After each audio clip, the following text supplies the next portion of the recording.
Welcome to St. Luke's Health Now, a show dedicated to giving you the most up-to-date information on innovative medicine.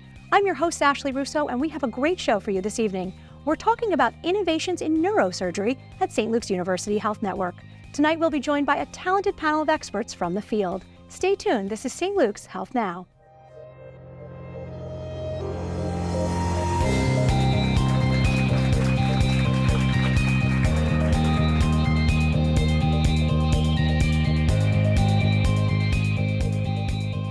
Coming up on this episode of Health Now, an in-depth look at innovations in neurosurgery offered at St. Luke's University Health Network. Stay tuned.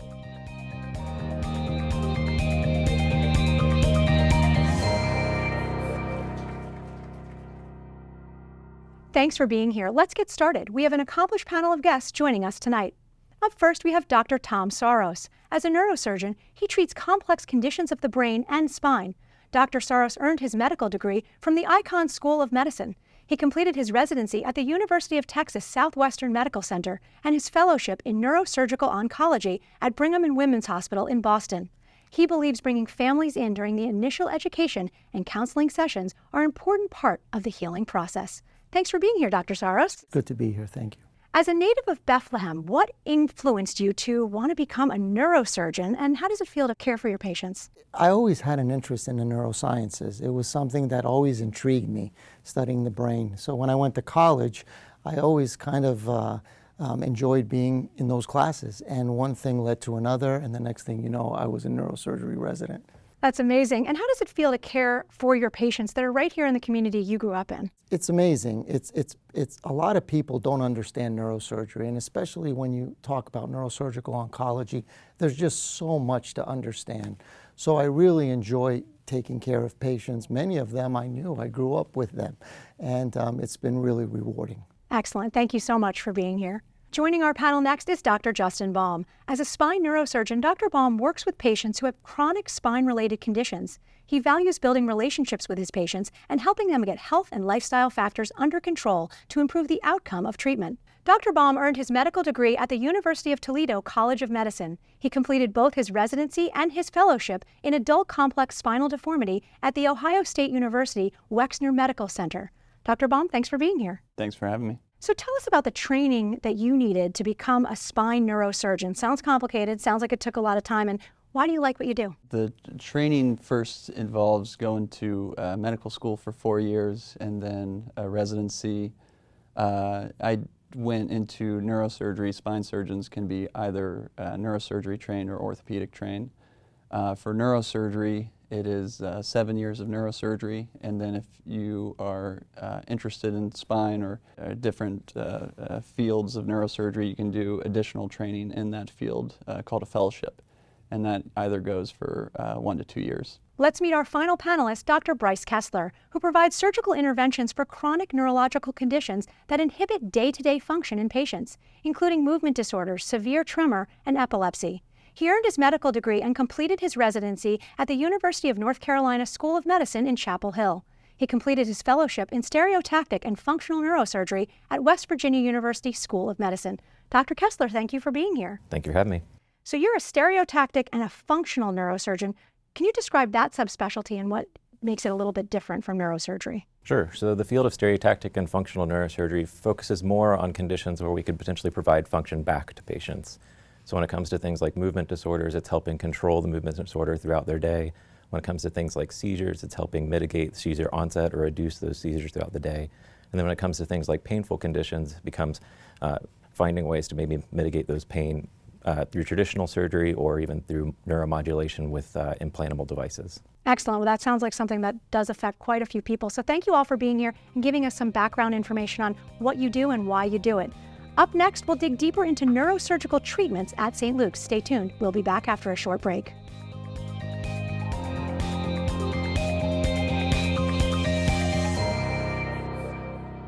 complex conditions of the nervous system require extraordinary care. At St. Luke's, it begins with a compassionate team of neurosurgeons with incredible skill sets and advanced level practitioners experienced in caring for patients with conditions of the brain and spine. A neurosurgery visit does not always mean surgery is the only option. And when surgery is the best option, St. Luke's offers minimally invasive neurosurgical approaches. St. Luke's, the neurosurgical care you trust, now more than ever.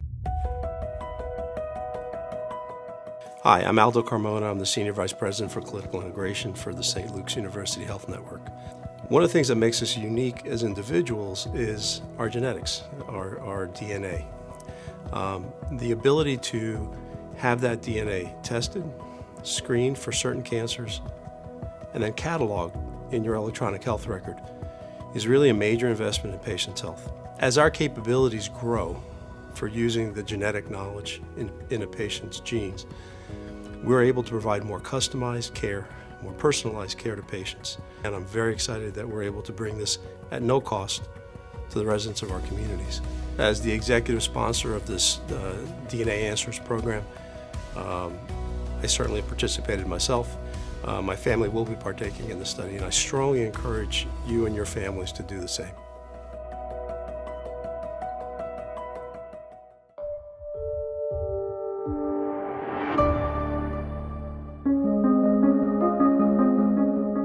Deep brain stimulation, or DBS, is an implantable surgical technology where a small lead is planted in a very precise part of the brain.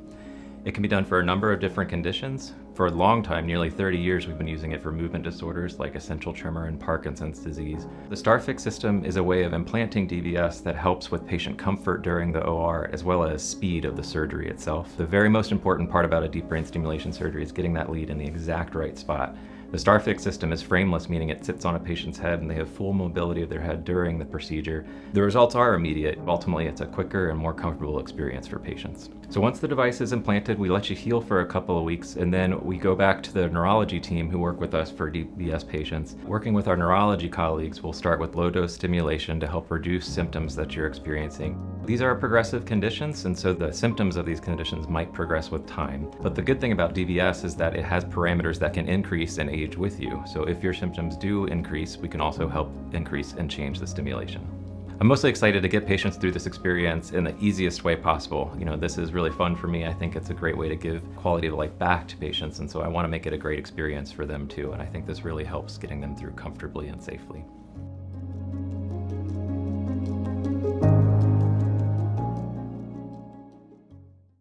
Welcome back. Thanks for being with us tonight. I'm Ashley Russo, and this is Health Now. We want to thank our viewers for watching our program tonight and for providing us with questions for our panel, which we'll get to later in the show. Joining me is a talented group of medical professionals: Dr. Tom Saros, Dr. Justin Baum, and Dr. Bryce Kessler. We've learned a little bit more about your expertise. Now I want to dig a little deeper into neurosurgery. So Dr. Baum, let me start with you. The spine is a very complex structure, so tell me what's involved in a spine procedure and what can patients expect through that process? Spinal procedures kind of come in all shapes and sizes.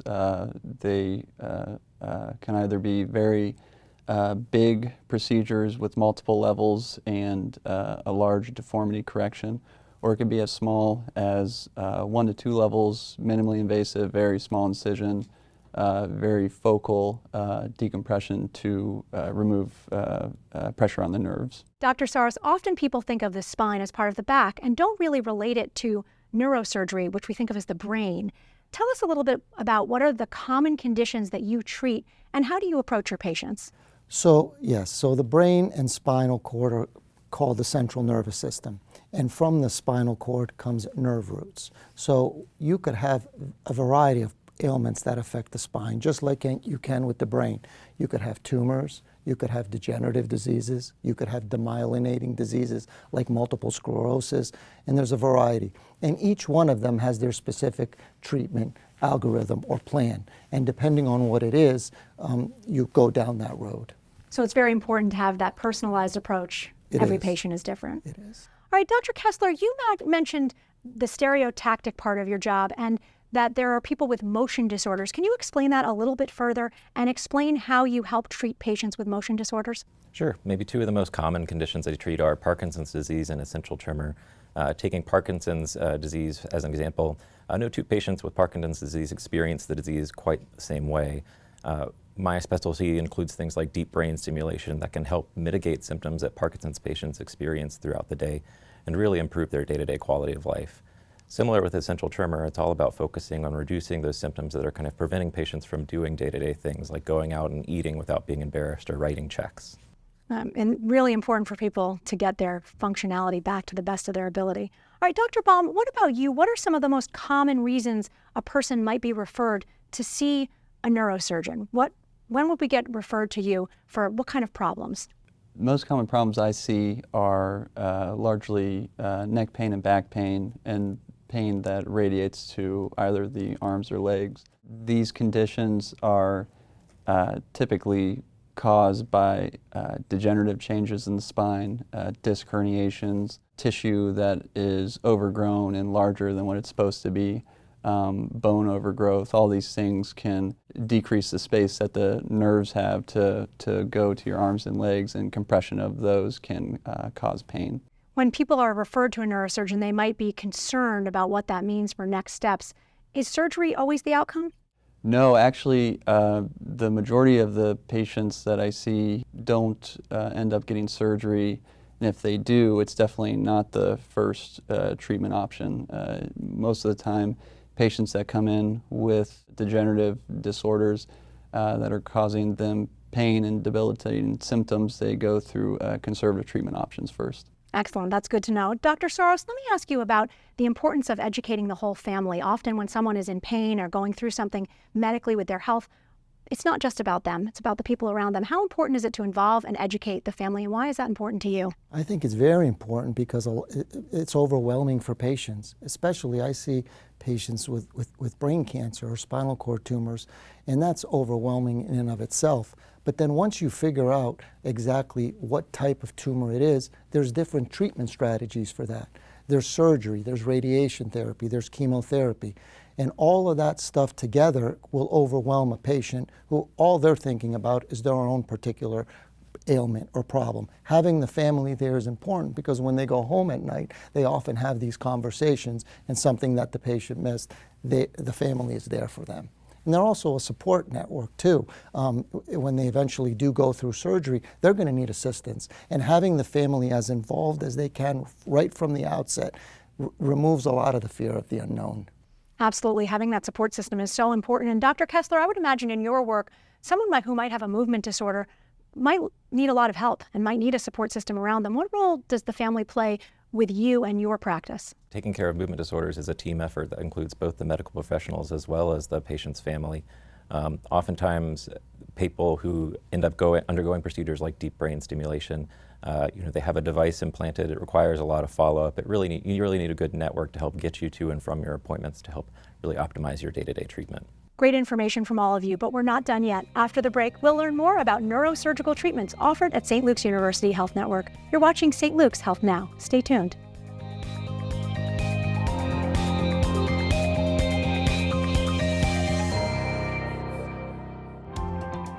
St. Luke's has been named a top 50 cardiovascular hospital in the country for the 8th time, and we're in good company. St. Luke's has the only local heart care team to be ranked in the top 50, along with Mayo Clinic and the University of Pennsylvania. This means our heart patients have higher survival rates, fewer readmissions, fewer complications, and better patient experiences. Using the highest quality healthcare standards, no other hospital in the region has better heart care.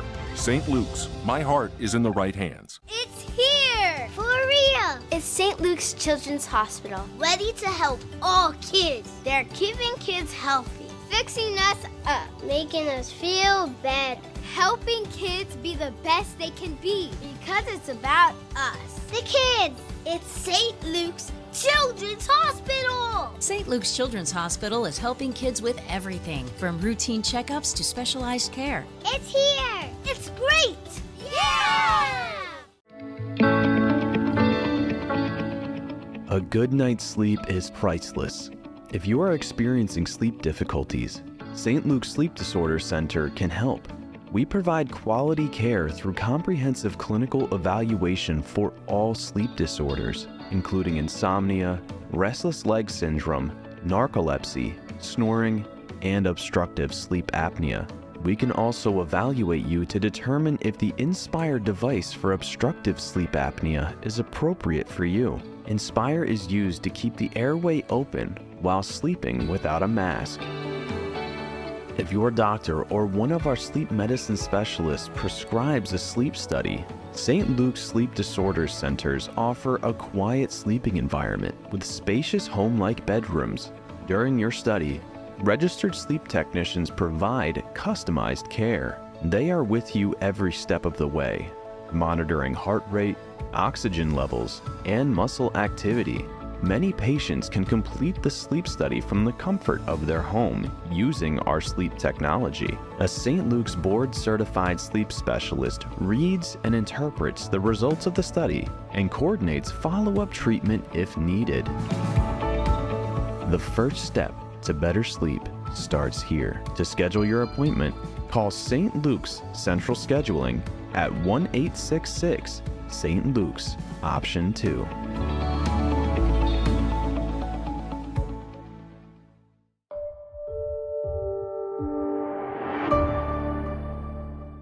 Welcome back to St. Luke's Health Now, a show dedicated to giving you the most up-to-date information on innovative medicine. I'm your host, Ashley Rousseau, and we have an interesting show for you tonight. We're talking about innovations in neurosurgery at St. Luke's. In case you're just tuning in, I'm joined by 3 St. Luke's medical professionals, Dr. Tom Soros, Dr. Justin Baum, and Dr. Bryce Kessler. Thank you all for being here. We've learned a little bit more about your specialties and subspecialties within your specialty, but now we want to talk about technology. So, Dr. Soros, let me start with you. What are some of the neurosurgical advances and technologies that are available to patients today that have really helped revolutionize your practice? Well, I think that's one of the most exciting areas of neurosurgery, just like in a lot of other industries. For a patient with brain cancer, for example, nowadays we can find these cancers when they're much smaller with much greater resolution. If you're in the operating room, you have operative microscopes that could really allow you to zoom in and be able to see the tumor as you're working. There's also navigation equipment, so during surgery you have this special equipment that allows you to pinpoint exactly in the brain where the tumor is. If a patient isn't a candidate for surgery, even for radiation, there's new radiosurgical units that can with pinpoint accuracy, they could radiate a tumor without damaging the rest of the brain. Really incredible. And Dr. Baum, I know for surgery of the spine, you're using computer-assisted robotic guidance system. Tell me how that helps and what the benefit of that technology is for patient care and their outcomes. One of the new pieces of equipment that St. Luke's has is the robot, the Medtronic robot for spine surgery. And one of the biggest parts of spine surgery, specifically fusion procedures, is the placement of screws and hardware in order to fuse the spine together. And the robot helps with assisting in the placement of the screws to place them accurately and to place them more efficiently and quickly. And Dr. Kessler, are you seeing new techniques, new technologies that are either in use or being developed coming down the road for stereotactic neurosurgery? Sure. I think one of the most exciting corners of stereotactic neurosurgery is the developments in epilepsy surgery. So we know that a fair amount of people that have epilepsy, their condition can't be controlled with medicine alone, and that's where surgery comes in to help control seizure frequency. Epilepsy surgery has dramatically leaped forward over the last 10 to 20 years now. We have much better ways of localizing where seizure onset is, and even ways of treating seizures with minimally invasive devices that can sense and treat seizures on a day-to-day basis.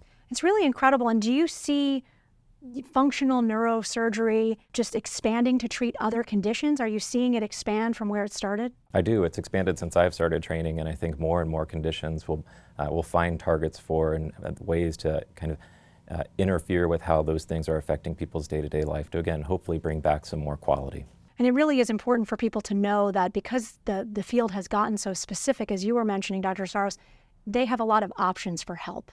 So, Dr. Baum, what do you see as the future of spine surgery over the next 5, 10, 20 years in your career? The big push in the last 10 to 15 years has been minimally invasive, trying to do things as small as possible, but still be effective in decompressing the spine, the nerve roots, and then fusing segments together. So I think that field will continue to evolve. There'll be new techniques, new technology, advancements in that to go smaller and smaller, yet still retain the effectiveness.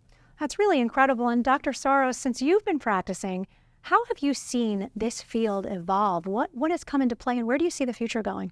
Well, I think it's evolved tremendously in neuro-oncology, because with genetics and the identification of the human genome, you're able now to identify tumors, figure out what the genetic code is, and be able to target them. Additionally, there's immunotherapy.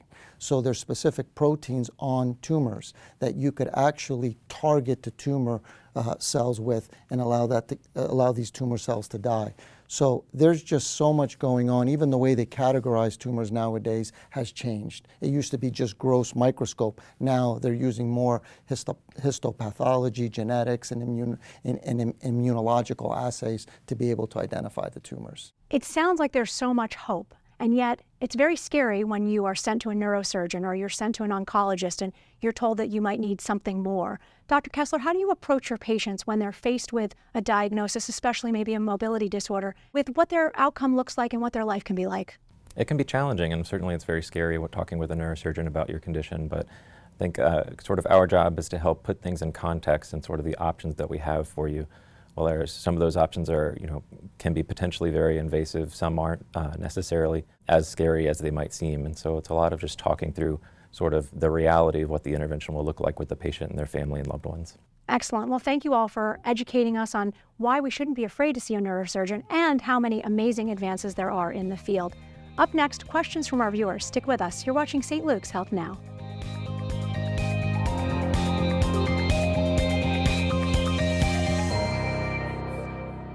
Hey guys, Mr. Wellness here from the Wellness 101 show. Join me as we take a quick step-by-step journey of basic tips and tricks on how to stay healthy. From developing easy healthy habits to surviving allergy season and everything in between, the Wellness 101 show is fun, educational, and designed to help you thrive. Be sure to subscribe to our YouTube channel by scanning the QR code and hit the bell icon to be notified of any future episodes. It's time to make healthcare fun with Wellness 101. The oldies are back. The Valley's new Real Oldies 1470, your home for the hits of the 60s and 70s. Motown, soul, and rock and roll, plus those great 70s disco hits. Join Craig Stevens every morning and me, Mike Mittman, every afternoon from 3 to 7 for a wild ride home. All powered by St. Luke's University Health Network. The greatest hits of the 60s and 70s. Real Oldies 1470.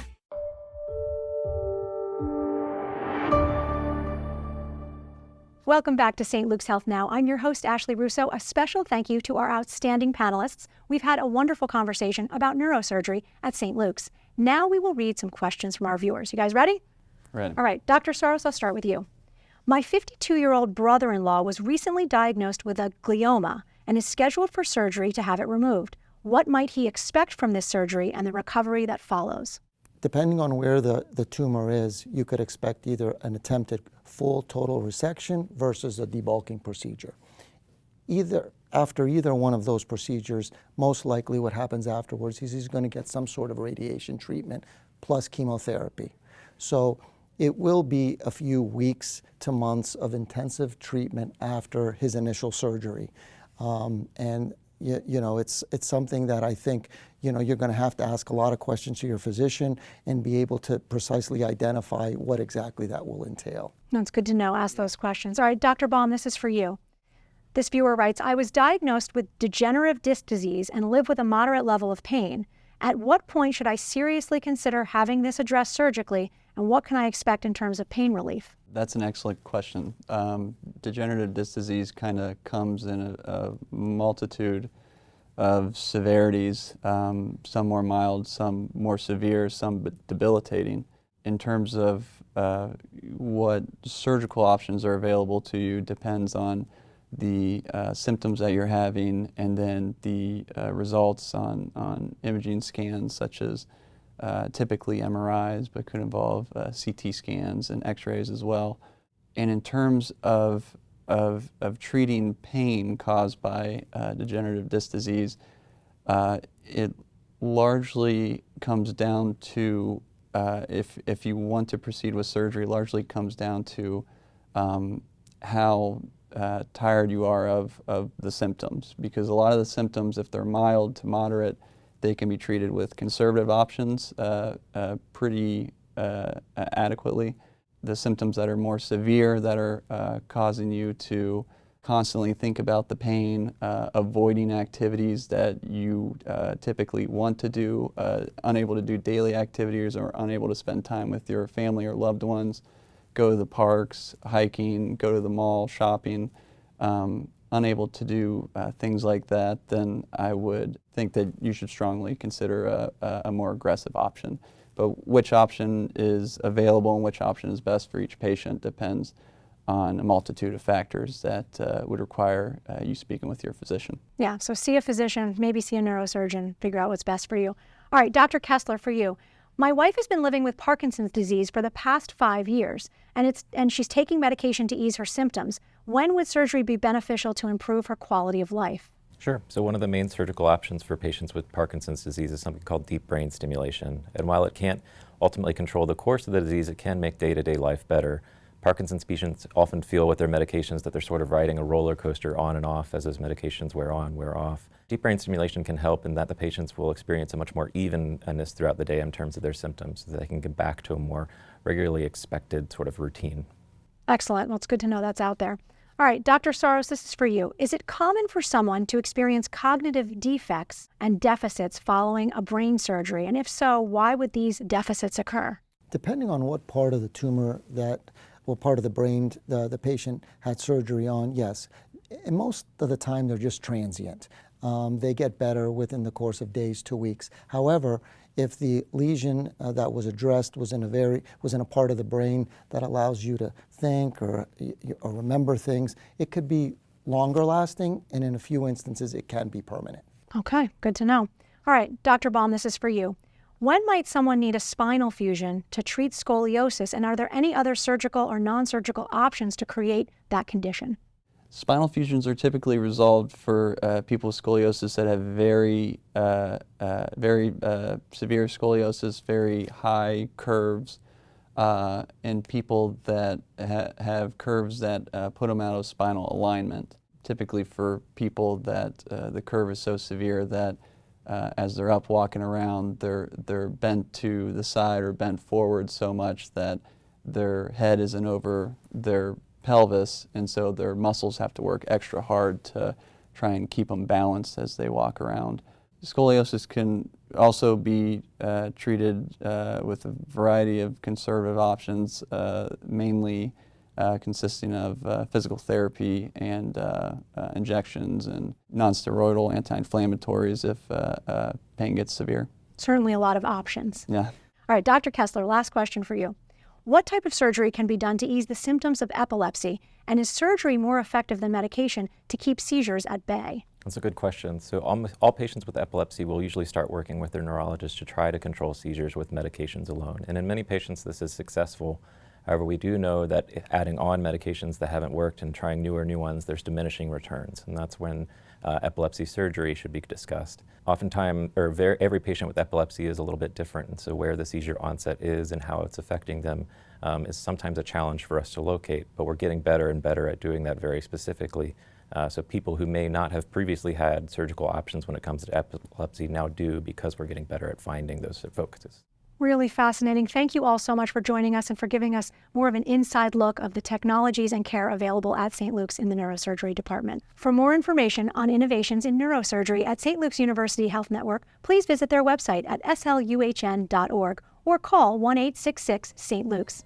I'm Ashley Rousseau. This is St. Luke's Health Now. Thanks for tuning in. Until next time, be well, and remember, it's important to focus on your health now.